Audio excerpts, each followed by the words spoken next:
বছর ধরে ও হিস্টিরিয়াতে আক্রান্ত ছিল। মেয়ে নিজের পায়ে নিজে দাঁড়াতে পারতো না, মা বাবাকে চিনতে পারতো না, কিন্তু দিদির কাছে মেডিটেশন কাউন্সিলিং নেওয়ার পর ও নিজে পায়ে হেঁটে বাড়ি এসেছে। তো আপনি যদি নিজে দুঃখী থাকেন অন্যকে কি দেবেন? আপনার কাছে তো হ্যাপিনেসই নেই, তাই অন্যকে হ্যাপিনেস দেবেন কি করে? কারোর চোখে জল আসে, পুরুষ কি মহিলা কেউ ঠেকাবেন না, কারণ ওটাই শুদ্ধিকরণ।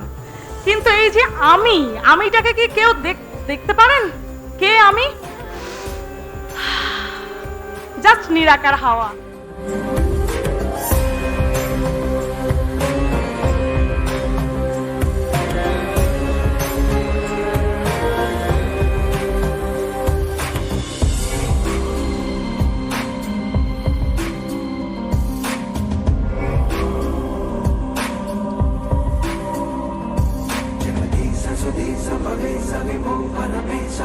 তুমি এখানে কি শিখলে? কি বলো, কি করবে এবার থেকে?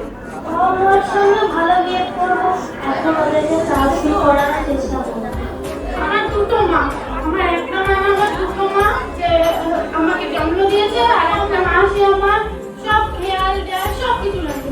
ওই বলেছিল না ঈশ্বরে বিশ্বাস করে না, তা ঝুঁকতে শেখো।